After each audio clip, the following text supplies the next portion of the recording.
en la vida de estos hombres llamados, ¿verdad?, por el Señor. No solamente llamó el Señor hombres, sino también llamó, también, dale la mascarilla, sino que también llamó mujeres, ¿verdad?, a su servicio. A través de toda la historia, en el mismo comienzo de la historia de esta humanidad, Dios tuvo a bien escoger y llamar a algunos hombres y mujeres para que le sirvieran en situaciones específicas.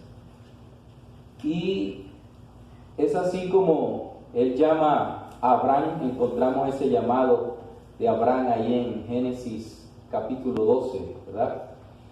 Para que a través de él y su descendencia no se perdiera el conocimiento de Dios entre los hombres, que ya a esa etapa de la humanidad se habían vuelto a la idolatría.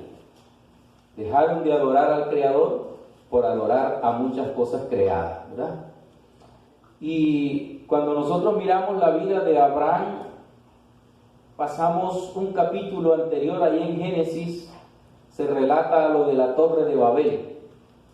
Inmediatamente que Taré sale con su familia de allí, pues el Señor llama a Abraham, porque Taré murió, ¿verdad? Así que la adoración al Creador siempre ha estado en el centro de la controversia en esta lucha milenaria entre el bien y el mal. Hubo algunos de estos siervos de Dios que en un momento dado de su vida, a pesar de la posición que el Señor le había concedido, le desobedecieron, no le fueron fieles a Él. Y de esa manera, pusieron en riesgo la posición a la cual el Señor le había llevado y pusieron en riesgo los planes que Dios tenía para su pueblo. ¿Saben qué cosa tan tremenda cuando el Señor le da confianza, le da capacidad, le da cierto poder a un ser humano? Porque Él lo llama para que siga una línea de conducta que Él le ha prefijado. En ese contexto está lo que dice la Biblia, ¿verdad? Que el Señor quita y pone reyes. Cuando el Señor llama y alguien se desvía del camino que Él le ha mostrado, indudablemente el Señor lo quita de esa posición. Aunque no lo castiga, Él sigue actuando. Y el Señor le da la oportunidad de que demuestre, pronto le pone pruebas a ver si cambia o no, ¿sí? Dios es tan magnánimo, tan misericordioso, que se manifiesta con cada uno de nosotros también en la posición a veces que el Señor te ha dado en tu hogar, como padre, como madre, en la posición que el Señor te dé aquí en su iglesia, como algún oficial de alguno de los departamentos. El Señor espera que tú le sigas siendo fiel, ¿verdad? Que, como decimos nosotros, los humos no se nos suban a la cabeza y por descuidarnos o por ejercer mal nuestra posición, deshonremos el nombre de nuestro Dios. Fue el caso del primer rey de Israel. Ya hablamos, ya todos conocemos, ¿verdad? De Saúl. Saúl fue escogido dentro de una de las tribus más pequeñas de Israel, de la tribu de Benjamín.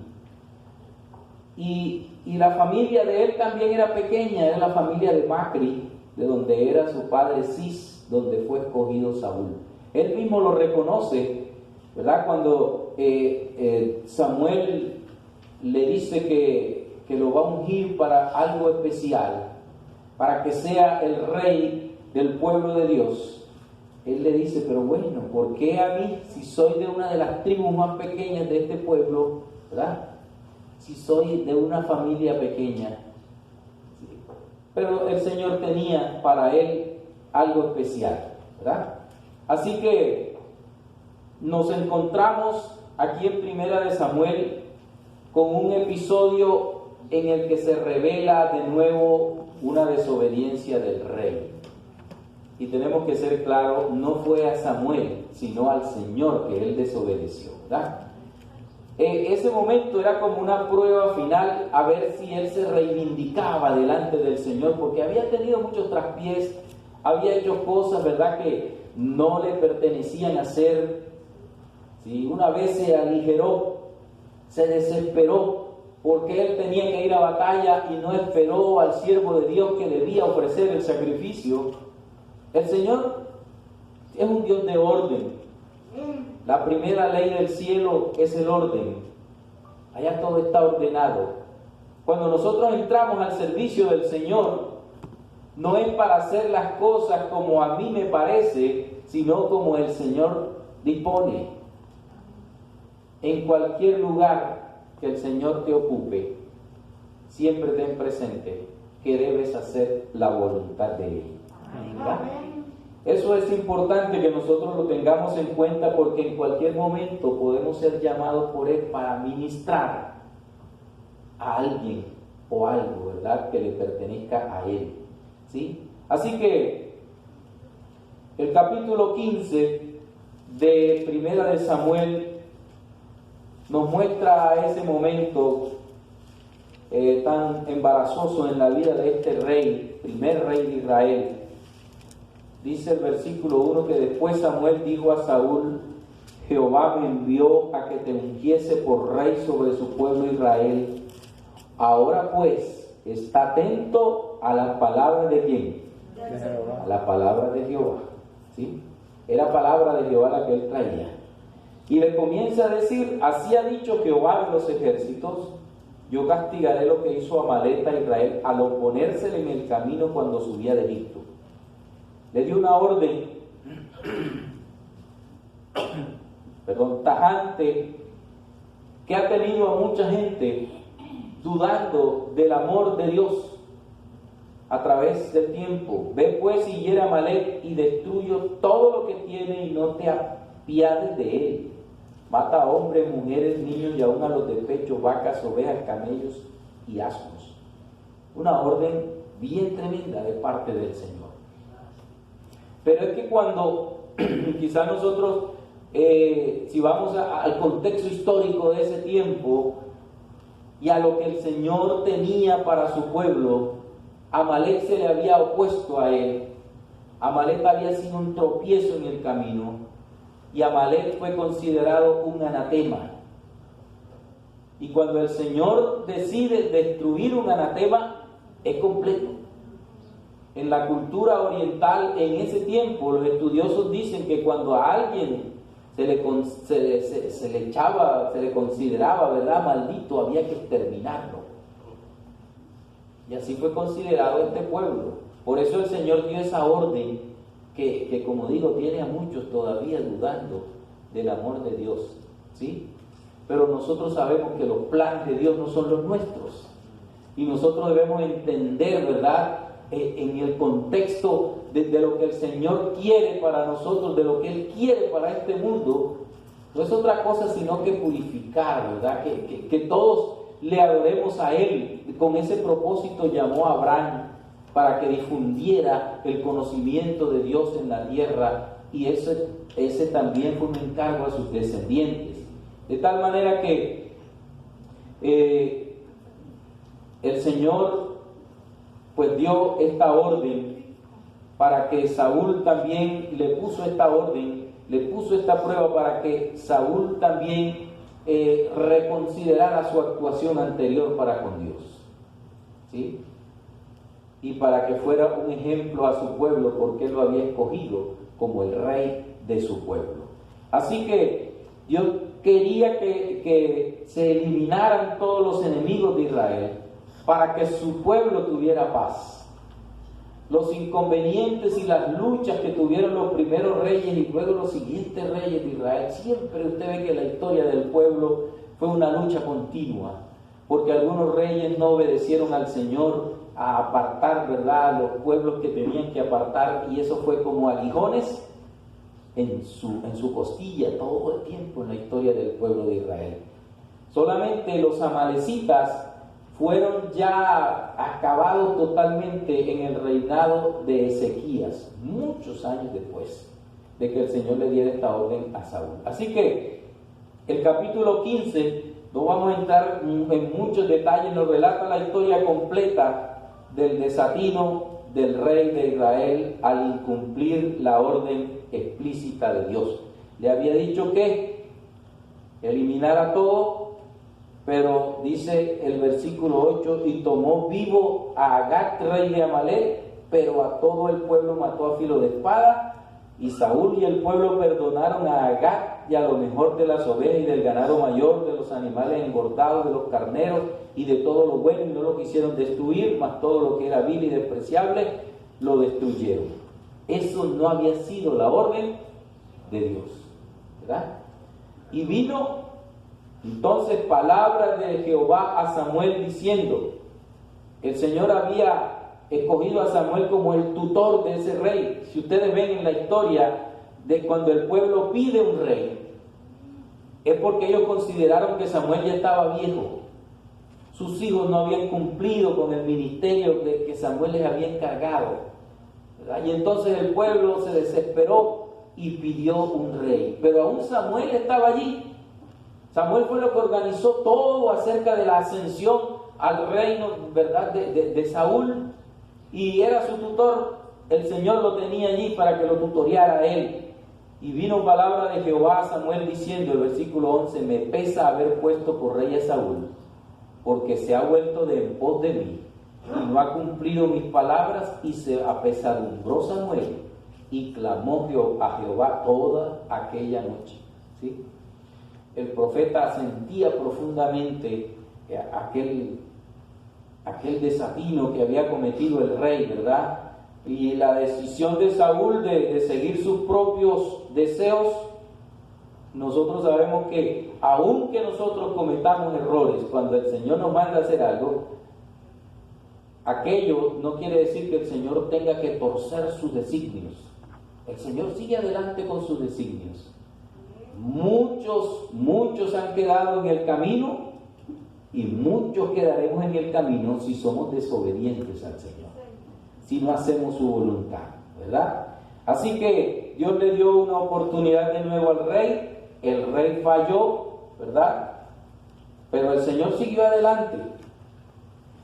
Lo que puso de presente esta ocasión y este momento fue que el Señor es un Dios, ¿verdad?, que manifiesta misericordia, longanimidad, benignidad al permitir que aún Saúl bajo ese error siguiera siendo ¿qué? El rey, ¿verdad? Entonces nosotros, hermanos, en medio de esta lucha en la que estamos entre el bien y el mal, debemos entender lecciones del Antiguo Testamento y debemos aprender que en este gran conflicto entre el bien y el mal hay un resultado, ¿verdad?, de causa a efecto, ¿sí? De causa a efecto. Todo efecto tiene que su causa en este mundo en el que nosotros estamos. Dios es misericordioso y a veces Él cambia algunas situaciones en mejor de nosotros, en bien de nosotros, ¿verdad?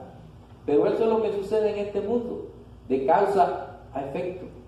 No puedo yo, ¿verdad?, muchas veces permitirme rogar al Señor que me cuide en una autopista, una highway, ¿verdad?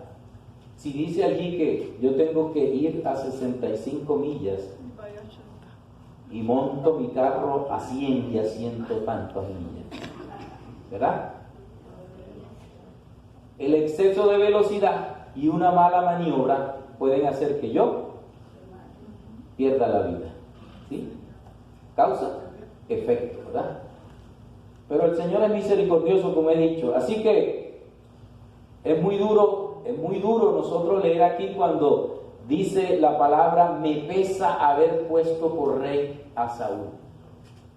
que el Señor, ¿verdad?, se apesadumbre de aquello. No que se arrepienta, porque el arrepentimiento de Dios no es igual a lo que nosotros pensamos. El arrepentimiento de Dios implica un cambio de circunstancias y relaciones. El arrepentimiento nuestro de nosotros implica un cambio de parecer, ¿sí? Así que es diferente el arrepentimiento de Dios a nuestro arrepentimiento. Pero dice ahí que el Señor le empezó a haber puesto a este hombre para que le sirviera, porque esa persona le había defraudado, ¿sí? Lo dice aquí claramente, 1 Samuel 15:11. Me pesa haber puesto por rey a Saúl, porque se ha vuelto de en pos de mí y no ha cumplido mis palabras. Llanamente, ¿verdad?, dijo el Señor, declaró eso. Mis hermanos, considerando este aspecto, mirando la aplicación para nosotros hoy día y aprendiendo esta lección, ¿será que a veces nosotros hacemos lo mismo que el rey Saúl? ¿Será que a pesar de haber hecho un pacto con él, a veces hemos roto el compromiso, nos hemos descuidado de cumplir nuestra parte en su obra, luego nos olvidamos de aquello que hemos prometido, o hacemos lo mismo que Saúl, queremos cumplir las órdenes, la palabra del Señor a nuestra manera?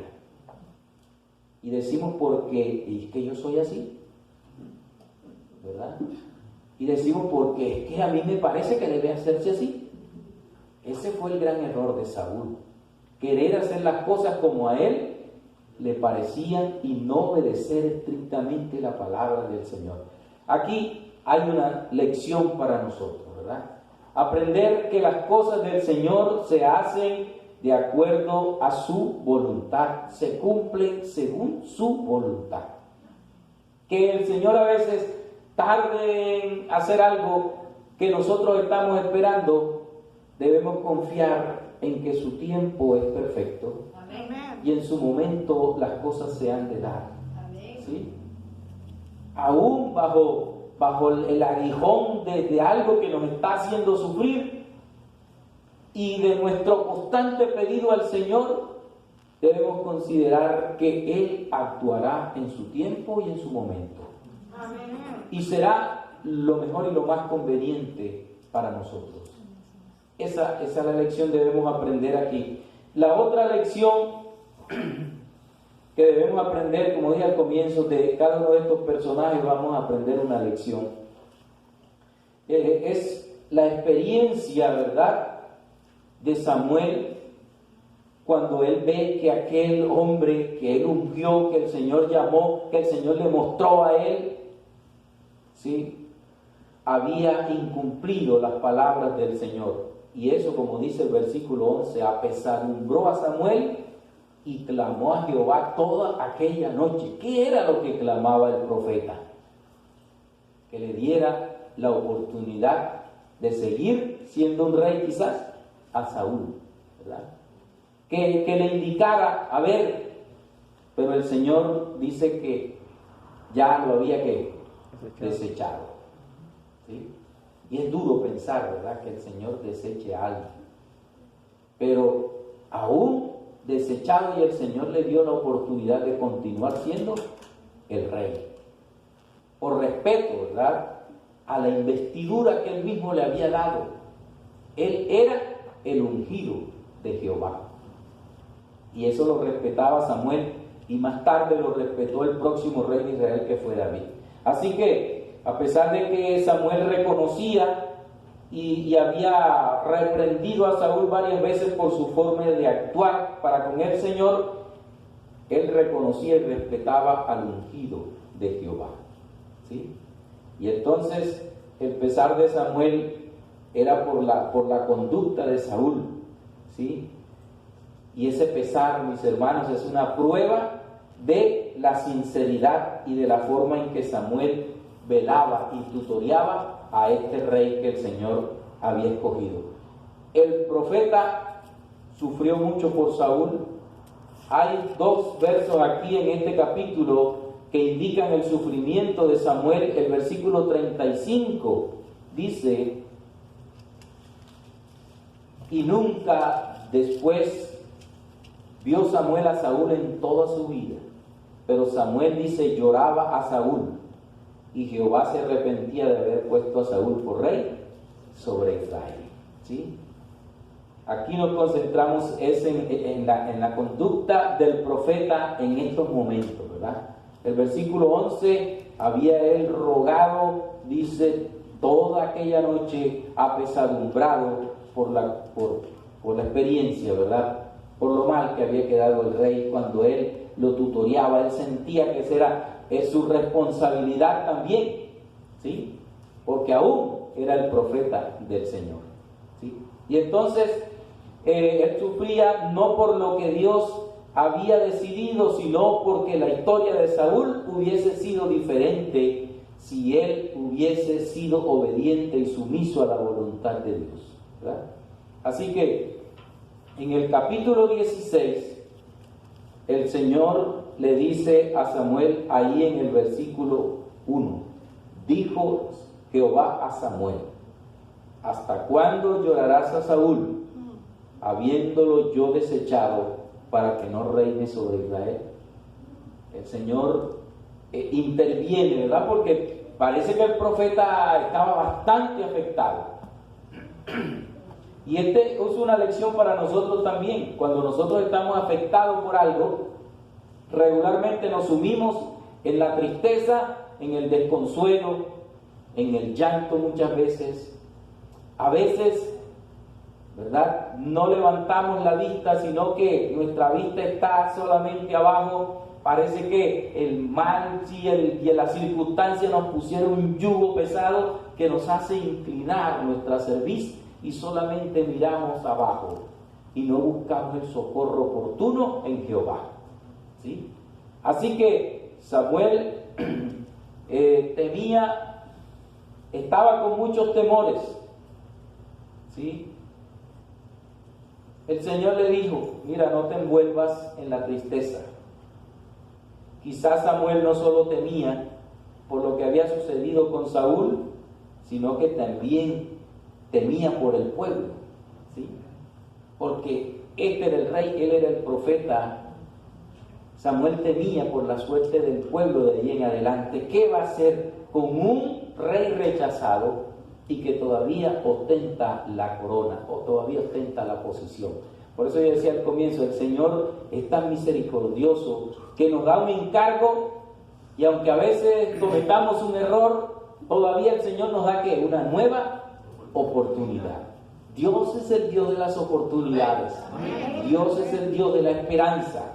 Aquí vemos en este momento en la vida del profeta, él temía por la suerte del pueblo, le dolía el hecho que hubiesen rechazado a Dios como su rey y hubiesen pedido otro rey.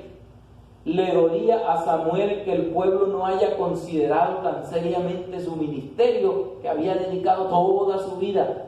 Fue llamado, como bien sabemos, desde su niñez, ¿sí? Y toda su vida fue un profeta en el pueblo de Israel. Aquello lo sumía en la pesadumbre, ¿verdad? Pero Dios no lo dejó torturarse más. Y ahí, ¿verdad?, nosotros tenemos esperanza también. Amén. Cuando a veces estamos sumidos en alguna tristeza, el Señor de alguna manera nos llama para que no nos torturemos más, para que no nos enamoremos de nuestro dolor y tristeza, como estaba haciendo en este momento el profeta, ¿verdad? El Señor intervino para darle ¿qué? Esperanza, porque el Señor ve nuestras lágrimas, el Señor ve nuestro sufrimiento, el Señor no se aparta de nuestro lado porque es un Dios que está cercano, como estudiamos esta mañana en Isaías 57, ¿verdad? Está allá en las alturas, pero es un Dios cercano al que se humilla, al que está sufriendo. Y él fue al lado de Saúl y le dijo, ¿verdad?, le dio la esperanza que nosotros encontramos también aquí en el Salmo 56. El Salmo 56 y el versículo 8 y el versículo 9 dice: mis huidas tú has contado, pon mis lágrimas en tu redoma. La redoma era un recipiente, ¿verdad? Como un frasco. ¿No están ellas en tu libro? Serán vueltos atrás mis enemigos el día en que yo clamare. Esto sé, que Dios está por mí. Amén. En Dios alabaré su palabra, en Jehová su palabra alabaré. ¿Sí? Dice que mis lágrimas están contadas en tu redoma, están ellas en tu libro. O sea, el Señor tiene cuenta de cada uno de nuestros sufrimientos, ¿verdad? Nosotros a veces, la mayoría de las veces dejamos que el dolor nos obnubile, nos tape los ojos, ¿verdad? Y no vemos la misericordia de Dios. En esta ocasión, el Señor actúa y el Señor le dice a Samuel que ya está bueno, que ya pare de sufrir. Y entonces, la siguiente parte de este versículo, hermano, bien interesante. ¿Sí? Y vamos a leer esa partecita, dice: llena tu cuerno de aceite y ven. ¿Sí? El Señor miró la tristeza de Samuel y entonces le dice, bueno, en alguna forma, yo interpreto esto como que el Señor quiere de nuevo recargar tus energías espirituales y emocionales y te dice: ven, toma tu vasija, llénala de aceite porque está un poco vacía. ¿Qué significa el aceite? El Espíritu Santo. En esta ocasión había una orden que cumplir también del Señor, pero el Señor le dijo: llena tu cuerno de aceite y ven. ¿Sí? Eso indica que el Señor no nos deja solos, mis hermanos. El Señor siempre está diciendo y esperando que nosotros nos apartemos de la tristeza, del dolor, que confiemos en Él, porque las lágrimas que se derraman, Él tiene cuenta de ellas, Él tiene cuenta del sufrimiento humano. Dice aquí: tú llevas la cuenta de todas mis angustias. Qué maravilloso escuchar eso, ¿verdad? De parte de nuestro Dios a través de su palabra, a través de la inspiración de su palabra. Dios tiene cuenta del dolor que nos agobia en este mundo. Nosotros hemos escuchado noticias terribles. En estos días escuchaba a un joven todavía, una persona joven, decir: yo he perdido 13 familiares en esta pandemia. Y le decía al entrevistador: y tengo una deuda en los hospitales de $3 millones. Bendito es el Señor, ¿verdad? Yo pensé, ¿cómo va a pagar?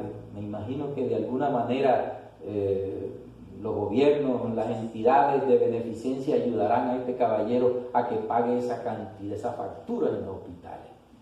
Pero todo por la asistencia que lo dieron a sus 13 familiares que murieron. Llenos de dolor, ¿verdad? En este mundo muchas veces. Ya vemos un rayo de esperanza en lo que el hombre ha hecho, ¿verdad? Y en lo que Dios quizás está haciendo también, mi hermano. A través de la sanidad a las personas. A través de la reducción de que este virus no mate más gente.